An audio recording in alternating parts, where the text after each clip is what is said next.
Steve, welcome back. It's great to be here, Joe. Yep, our first session, our sit was great. I love the history of the contract manufacturing world and the dynamics happening today. You and I were chatting a little bit, and it's still an issue, the supply chain side of things. Yep. In contract manufacturing. It's been an impact, obviously on the patient and the OEMs, but how's it affected the tiered players in the contract manufacturing world?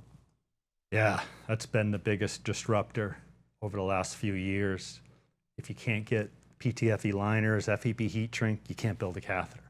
So you have these startups, for instance, that need to build some DV builds for testing or clinical testing, maybe animal studies. Can't build catheters, pushes everything out, burn rate and everything. You can't build the catheter. You need these components, and some of the leading providers of these components. So that, let me back up. I was talking about the early stage, the development, production. You know, you take the big strategics. They can't. That's high volume, saving people's lives. You can't develop catheters, build catheters without these components. So it's been a real disruptor in the industry. The big players that provide some of these components that have been at a shortage have kind of looked inward and just focused on their top 15 customers. Same with the large contract manufacturers because of supply chain constraints, resource constraints, focusing on their top customers. That's led to a lot of transfers of programs from the large contract manufacturers to the mid-sized, smaller contract manufacturers. Yeah, and that then in itself introduced a hornet's nest, because you got to go back through validation, back through quality systems, right? Back through transfer, new relationships, pilot, scale up.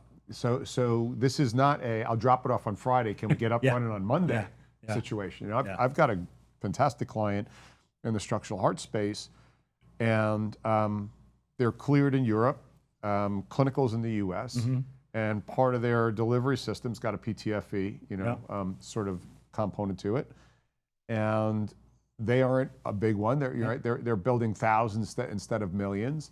And when you're talking about a burn rate of $1 mil, $2 mil a month, and you got a venture firm behind you, and then you're delayed on your clinical trials, and you've got a clinical trial team out in the field, and then you've got, you know, manufacturing burn, and then you've got to go, well, with single source, we made a mistake there, we got to go to another source. Well, that takes almost a whole year, right? So this dynamic, do you see it coming to an end? And how did we get short on PTFE? Does that all source from 2020? That's a tough question, but during COVID, with resource constraints and material constraints, it just backed up and backed up. Meanwhile, the demand increased. So it put some of these large suppliers in a real jam. And again, so they just focused on their top customers. You got $1 million contract with a major OEM or several of the major OEMs, that's what you're going to focus on. And you know, now that you bring that up, let's play business checkers. So I just came out of COVID. I had nobody in my facility manufacturing anything, but my rent was still due. My mortgage payment was still due. The electric bill was still due. I'm the owner of the facility. Medtronic comes to me and goes, I need catheters. And by the way, I want to load up an inventory while we're at it. So now the contract manufacturer has to go to the B and B plus player and say, sorry, but that's $1 million there. I'm not saying Medtronic did this. Medtronic went, they took out their pimp hand and said, you're giving us everything or else. And the poor person who has to pay the bills is going, you got it.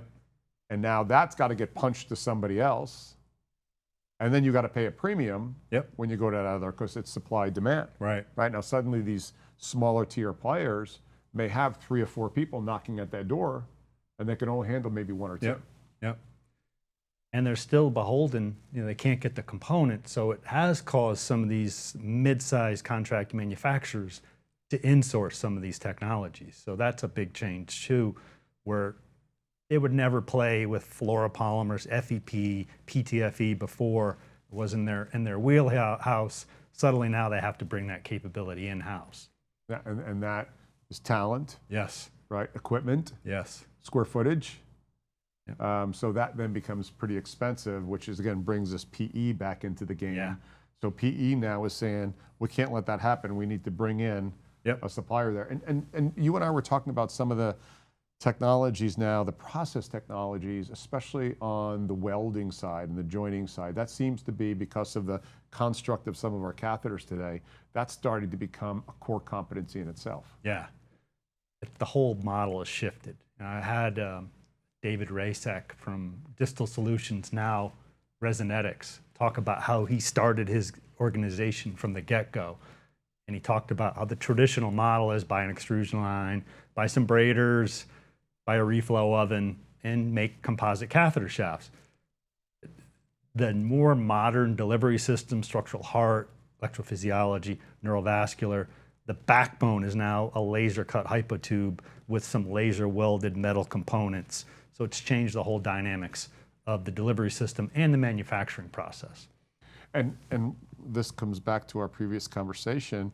It's so cool because engineers in medtech never had that as a go-to move in their training. Yep. Or their education. Yep. Or the knowledge that was passed down by them from a polymer mentality.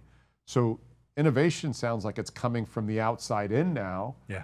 From process, and probably like we had with nitinol, it came from aerospace, right? Yep. So that hypertube laser cutting capabilities, do you know what the genesis of that was? What industries that came out of? Or was it ideated in medical device?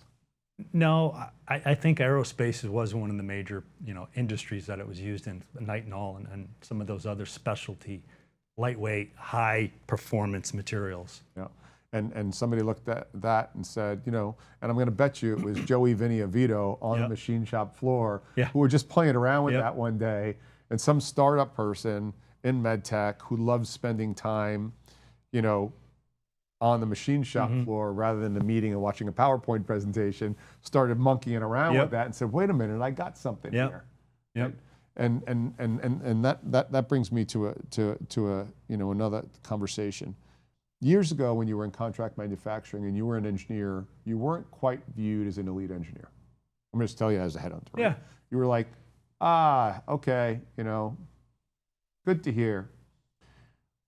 I think if I was starting out again as an engineer, and I was a real engineer, where I was the person who had an engine block in my backyard and I was building a '68 Camaro, and I tinkered with things. Yep.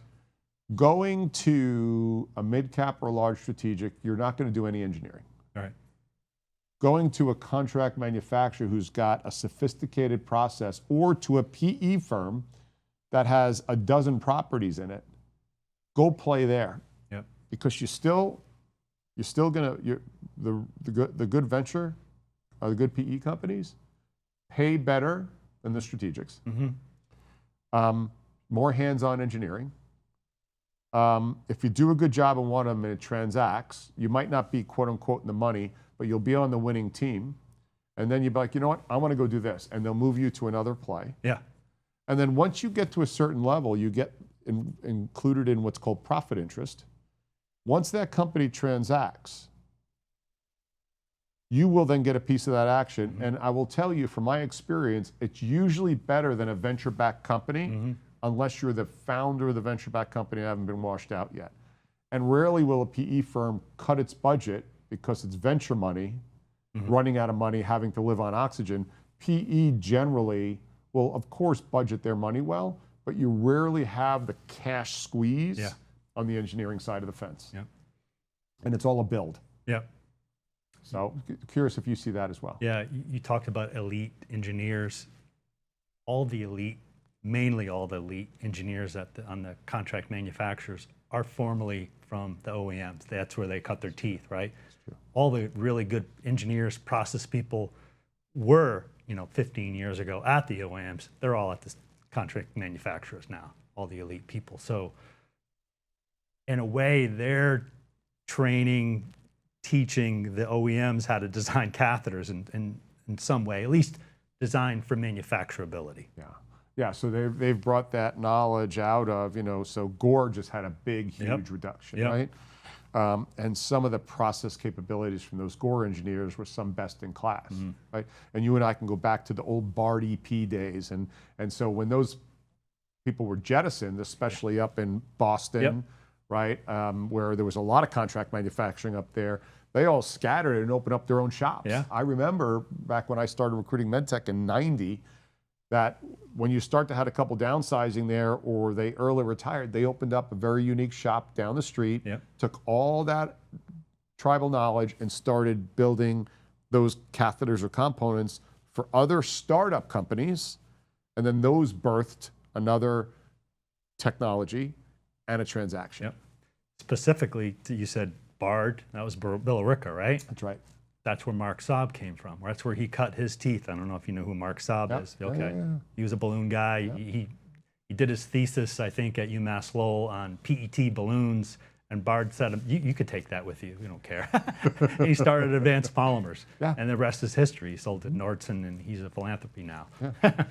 And it's funny you bring that up about balloons. I remember being up, I think it wasn't Billerica. I was Bard P there in Billerica, but I was at, the Arrow had its manufacturing facility up in Boston for its balloons. Pretty sure it was Arrow back in the day. And balloon manufacturing back then, still a little bit, was a black art. And I remember I was with Holly Scott when she first started with me, so it had to be about 25 years ago. And we were in one of the manufacturing processes there, in Revere, I think it was. It might have been Revere. And you might as well been going into a dungeon. Like, it was dark and the lighting was really screwy and there were, some molds in manufacturing. And I looked around, and I had come from an aerospace engineering background where it was a lot more pristine. I was like, what the hell is this? Right? But then now look at balloons. I was at POBA a couple years ago with Danny. You walk in there, you might as well be in a physics lab somewhere. Crazy on how it's progressed so much. The balloon technologies have come so far. Of course, it starts with a good extrusion, but he's adding, special grip to the balloon so that'll grip within the anatomy. Some of the other balloon manufacturers are adding electrodes to the surface or body of balloons to deliver energy, electrophysiology, Recor, what's that? That's for hypertension, right? The Paradise, lithoplasty, shockwave, delivering energy. This is kind of the next frontier, delivering energy, cryoablation energy for EP, hot, cold balloons. On a balloon. Yes. On a balloon. Because it delivers very uniformly. And with drugs too. So you can take, like Caliber, what Orchestra has is, you build these reservoirs into the balloon that house a drug for site-specific delivery. So the complexity in these balloons are amazing too. And it's funny you bring up Lowell. That kind of is the mecca of plastics for a 4-year degree, right? Absolutely. When you get a Lowell engineer. So I got something for you. It just came to the top of my head. So when somebody says to me, I need a balloon person, and I don't care if they have a degree, because most of the great ones don't have a degree, right? A lot of times they'll send me over to Ireland.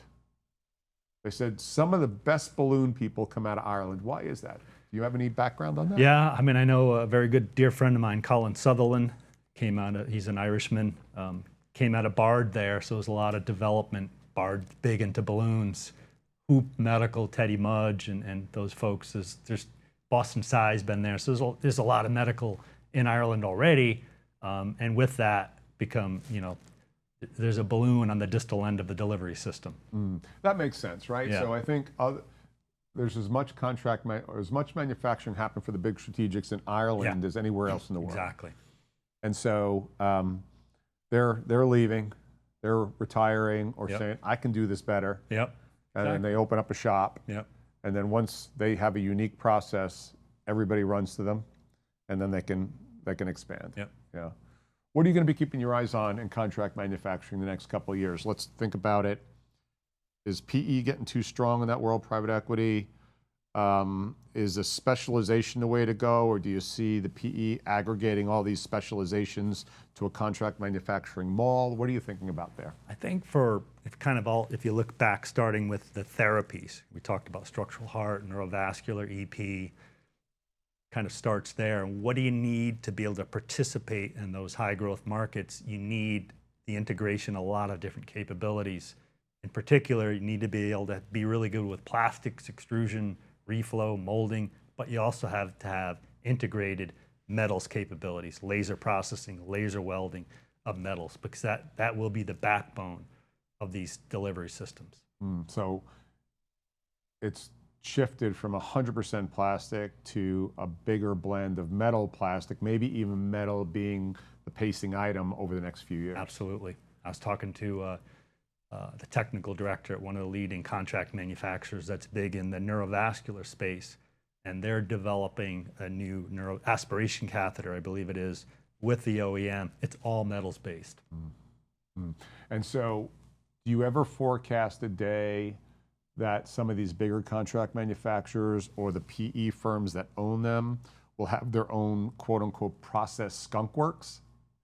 That they're constantly looking at new ways to do that internally for the chance of striking gold and saying, oh my gosh, look what we can do now. Yep. Boom, now they can scale it. I just wonder if they go out and get a couple materials people and a couple process people and a couple off the wall laser scientists, yep, and say, what can we do, right?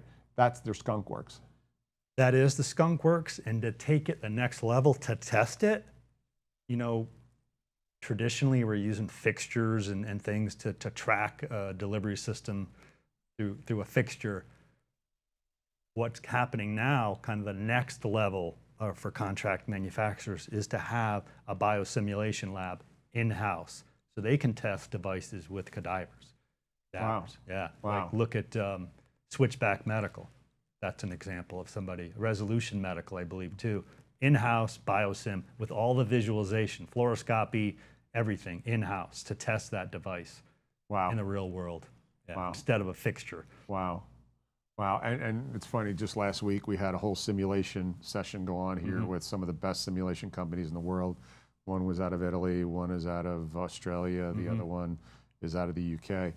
And the simulation side of things, and it was primarily around robotics, Yeah. but you need simulation and robotics. But if you're going to get involved in the interventional space and you're going to be able to need to test those torturous, small vessels to get into, that makes a lot of sense. I mean, there's animal studies, of course, but if you could do the real thing in a biosim lab, you're way ahead of your competitors. Yeah, and people are pushing away from animal studies now as well, Right. for social reasons as well as just ethical reasons, and also cost. Right. Right, because you can get way more reps in if you've got a biomodel than anything else. So. Well, Steve, always educational. I love the grounded truth that you bring to this subject, and looking forward to our next session. I am too. Thank you so much, Joe. You got it. Great. Thanks, man. I'm Joe Mullings from 160 Studios. Be well.